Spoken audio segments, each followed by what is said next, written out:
Olá, vocês. Iniciamos essa sequência de gravação baseado no capital. Né? Basicamente, nós vamos fazer uma pequena introdução do capítulo 1 e depois do capítulo 4, para que vocês sintam do que se trata o capital e que vocês possam ler, quem sabe, no futuro, o capital de forma mais aprofundada. Então, não vou exigir de vocês um aprofundamento significativo na leitura do Marx, não é isso do que se trata agora a nossa atividade. Né? Nossa atividade é ter essa visão introdutória, e eu pincelei e escolhi esses dois capítulos. Tem uma sequência de outros capítulos que são muito caros. Né? Então, por exemplo, se vocês precisam compreender o Brasil colonial, acho que vocês precisam compreender a acumulação primitiva de capital.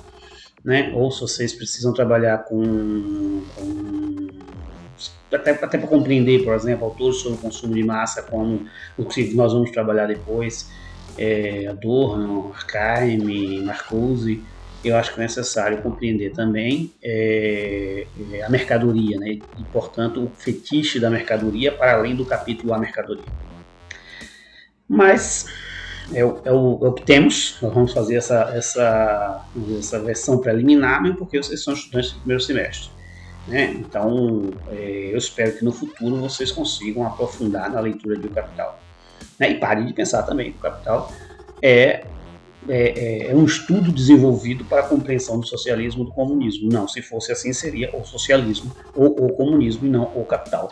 Né? O que o Marx faz é a crítica à economia política, ou seja, ele vai fazer os seus estudos sobre suas análises sobre a economia política, sobre aquilo que se escrevia, né, na economia política até o momento em que ele escreveu a sua grande obra. Então vamos começar com a mercadoria. Falamos aqui que a mercadoria é a menor parte ou é a coisa. Né? A mercadoria é a coisificação, né, de uma série de subjetividades. Né? A gente vem trabalhando com essa ideia da coisa e o que significa a coisa em filosofia. A mercadoria é a coisa na sua, vamos dizer assim, nas suas particularidades. Não quer dizer que a coisa não tenha subjetividade. Né? Não quer dizer que a coisa não esteja inserida na mercadoria, por exemplo, o trabalho. Né? E, por exemplo, o valor. E, por exemplo, a separação, inclusive, entre valor e precificação, entre valor de uso e valor de troca. Enfim, esses debates que nós vínhamos fazendo e que agora nós vamos, de certa forma, organizar, teorizar com o capital. Né? O Marx faz a sua análise partindo do geral para chegar ao específico. O que significa isso? Ele sai do capital para chegar à mercadoria. Mas quando ele escreve saindo da mercadoria para chegar no capital. Né? Ele inverte a forma em que ele analisou o processo. Muito típico, né, das análises marxistas. Né? Você tem uma preocupação com o geral, mas é salutar, é mais, vamos dizer assim, mais compreensível que você saia das questões mais concretas, das questões mais materiais. E aí nós vamos retomar um pouquinho aquele nosso primeiro debate. Né? A gente falava qual é o objeto, né, de cada uma das partes das ciências humanas. A dificuldade de mencionar o objeto em algumas ciências não vale tanto para a economia. Né? É muito claro na economia o que é que ela estuda.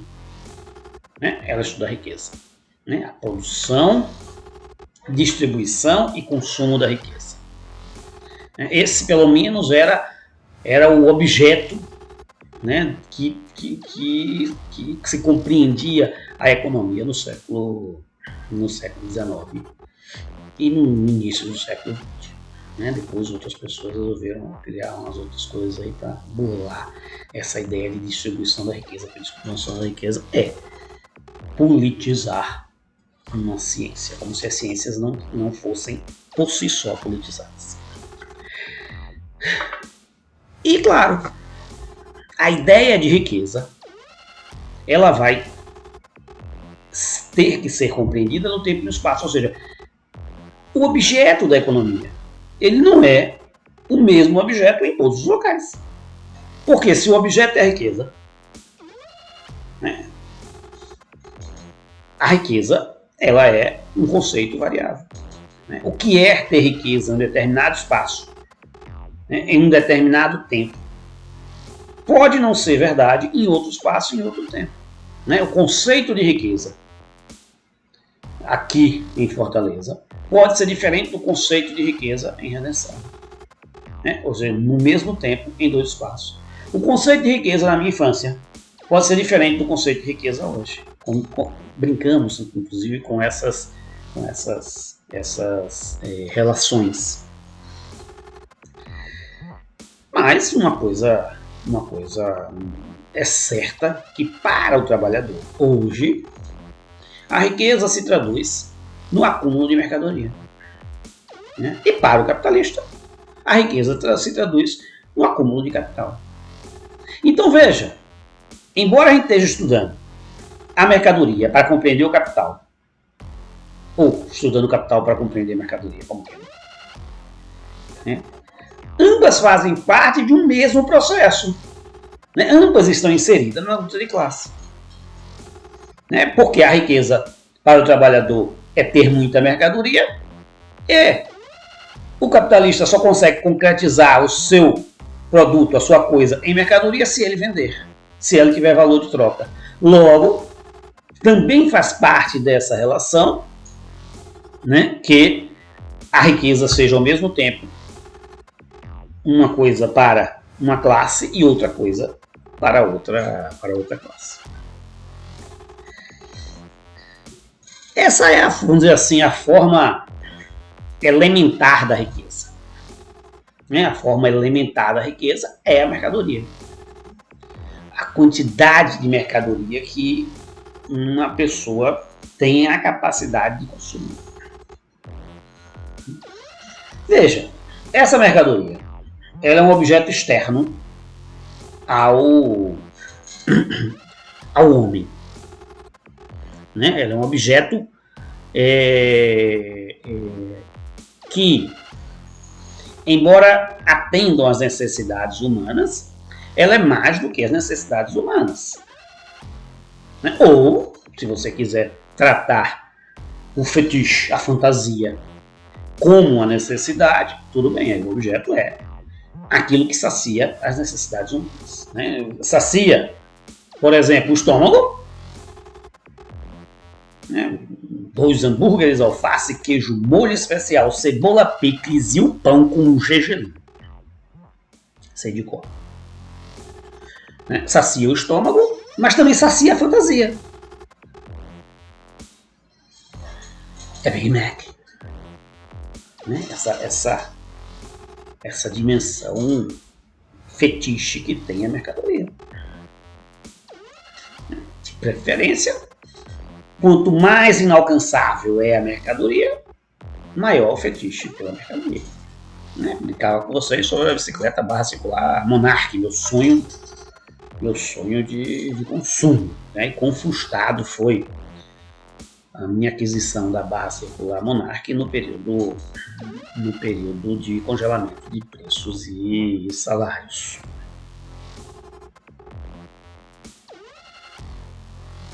Por que eu cheguei nisso assim? A mercadoria. Então veja, para o trabalhador, né, a mercadoria é esse objeto de consumo. Para o capitalista, né, ou para conseguir transformar essa mercadoria em valor de troca, ele precisa dos meios de produção. Ou seja, ele também vai gerar um consumo, para além do seu consumo particular, pessoal, que não se compara com o consumo da classe trabalhadora, ele vai gerar um consumo de meios de produção. Ora, tanto o objeto do consumo da classe trabalhadora, quanto o consumo dos meios de produção, né, eles vão residir na utilidade da coisa. Eu estou consumindo ar. Eu faço yoga para aprender a respirar menos, mas não consigo, eu sou meio asmático, então eu respiro não com essa calma e esse pensamento na respiração que a yoga me transmite. Então, desde o início da aula até agora, eu devo ter respirado uma sequência de vezes. Mesmo porque se eu respiro rápido, eu devo ter respirado mais do que vocês, inclusive, assistindo a minha aula. Ou seja, que de vez em quando falta ar, eu fico meio apavorado. Mas, essa coisa ar é um objeto.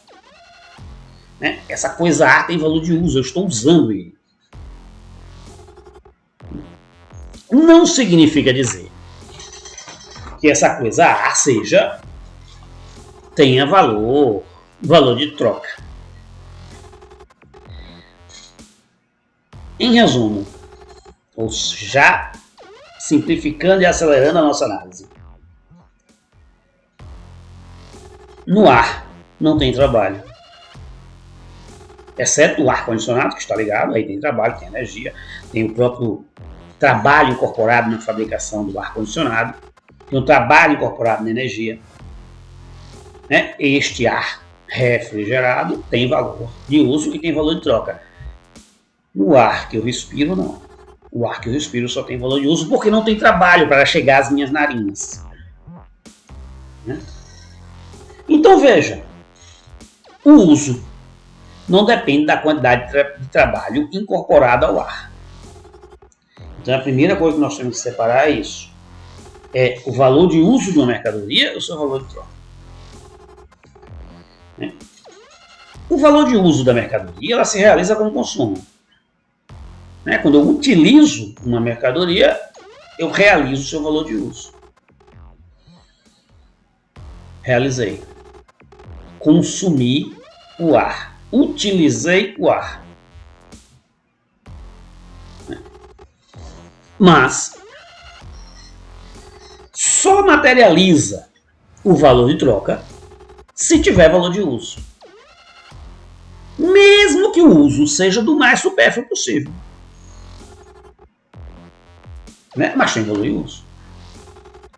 Imaginando que você compra uma coisa que não serve para nada. Mesmo assim, serviu para alguma coisa, para satisfazer a sua vontade de comprar. Qual é o uso? Não servir para nada. Ou o kisuke não serve para nada. Correto? O kisuke tem valor de uso? Tem. Satisfaz. Tem valor de troca? Tem. É o preço pago pela quantidade de trabalho incorporada lá. Nem sempre o preço da mercadoria equivale ao seu valor de troca. Tem mercadorias que estão aí no universo do imaginário. Um kisuke mais elaborado, um kisuke mais caro, vai distanciar a quantidade de trabalho incorporado nele do seu preço. Mas isso é Marx avançado, não é desse que nós necessitamos agora. Então, se o valor de uso materializa o valor de troca, a princípio, muito a princípio, o valor de troca vai se realizar nessa relação quantitativa entre valor de uso e trabalho. Isso também vai ser modificado no tempo e no espaço. Mesmo porque a quantidade de trabalho em uma determinada mercadoria, ela pode reduzir. Ou, o que é mais raro, ela pode aumentar. Como pode aumentar? Uma coisa é você tirar um minério que esteja a 10 metros ou que esteja na crosta, na primeira. Não tem nada de mineração, não devia nem ter entrado por esse assunto. Mas que esteja no solo. Outra coisa é você tirar um minério que esteja a, 300, 400, eu já desci a 400 metros de profundidade numa mineração subterrânea de ferro cromo. É muito mais difícil, muito mais custoso retirar 400 metros de profundidade do que retirar 100 metros de profundidade. Ou seja, talvez a quantidade de trabalho, se a tecnologia não avançar mais do que o dispêndio para ir mais fundo, significa que você vai precisar de uma quantidade de trabalho maior. Enfim, não é isso que nos interessa. Eu só estou dando um exemplo de que, né, a quantidade de trabalho incorporado no celular Motorola, aquele tijolão, primeiro, que as pessoas botavam aqui um negócio, parecia um radiotransmissor, um radião de pilha que a gente ia pro estádio antigamente, e um bichinho desse que já é grande. Né? O meu é velho e já é grande. Né? A quantidade de trabalho vai diminuindo, por quê? Porque se desenvolve uma tecnologia de produção que precisa cada vez menos de trabalho. E, portanto, o valor das mercadorias vão reduzindo em virtude dessa quantidade de trabalho incorporado. Também já é o Marx avançado. Isso aí eu deixo para vocês estudarem depois.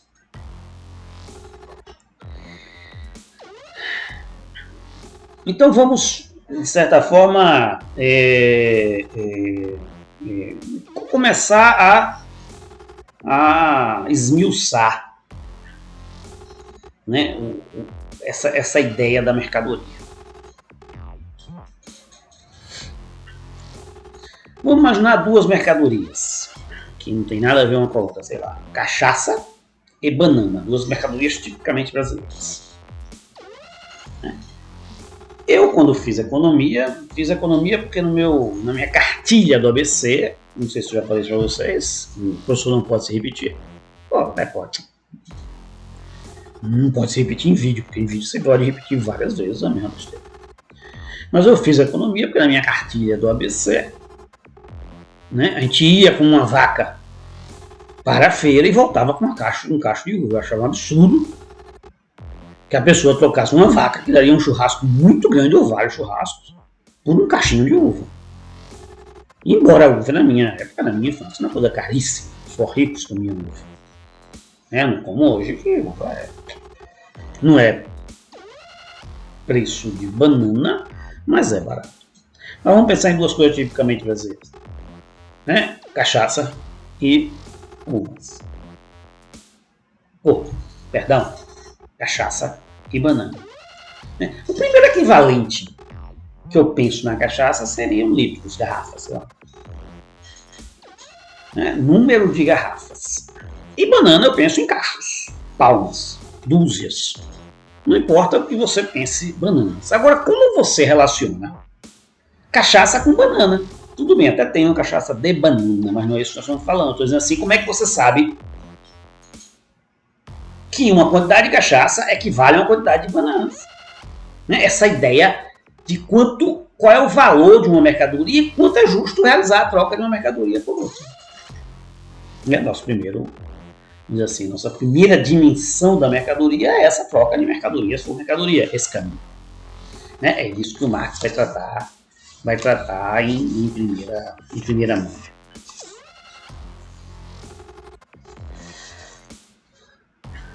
Então veja só, o valor de uso da mercadoria, seja da mercadoria cachaça, seja da mercadoria banana, ele não tem muito como ser dimensionado.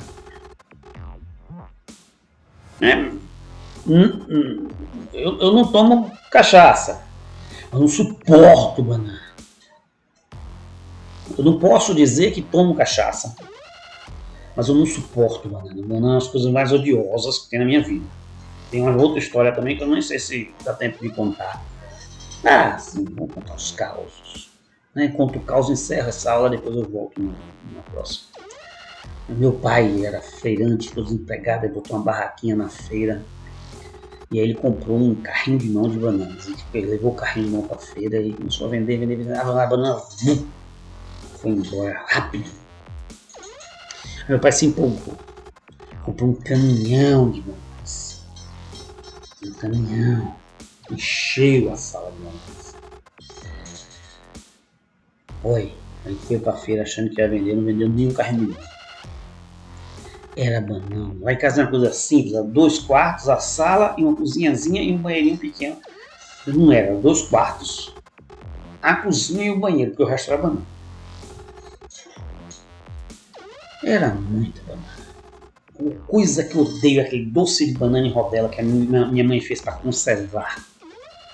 Ai, quem vier me oferecer um doce de banana daqueles de rodela, nem a educação me permite comer. Traumas demais. Isso era torta de banana. Mudemos de assunto. Eu passo. Eu tô até plantando banana aqui no fundo, não sei pra quê. Né? Mas eu dou para as pessoas, faço. Banana não. Esqueçamos isso. Eu cheguei nisso, banana e cachaça. O valor de uso é muito relativo, muito subjetivo. Né? Pode ter pessoas que não têm valor de uso nenhum para a cachaça. Zero valor de uso. Isso não quer dizer, não quer significar que uma mercadoria vai depender disso. Né? Ou seja, qual o equivalente da mercadoria? Ela não pode ser a ideia abstrata dela, porque o valor de uso é a ideia abstrata. Né? O valor de uso para a banana difere de você que está me escutando para eu que estou falando. Para mim é quase zero. Não vou dizer que é quase zero, porque se eu tiver com fome numa ilha deserta que só tiver banana, eu encaro. Mas é quase zero.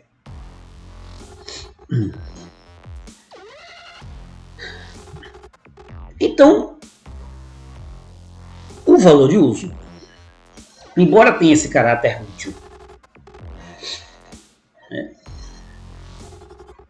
ele não tem muito como mensurar, dado essa abstração, essa subjetividade na determinação do valor. E isso faz com que o valor de troca seja independente do valor de uso, né? Seja despregado do valor de uso.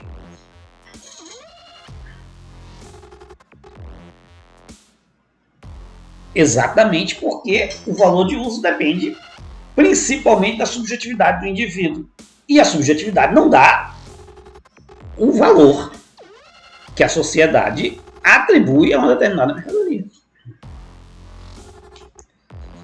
Eu vou fazer aquela pausa dos 20 minutos, 20 e poucos minutos, e volto na próxima parte da mercadoria. Até lá.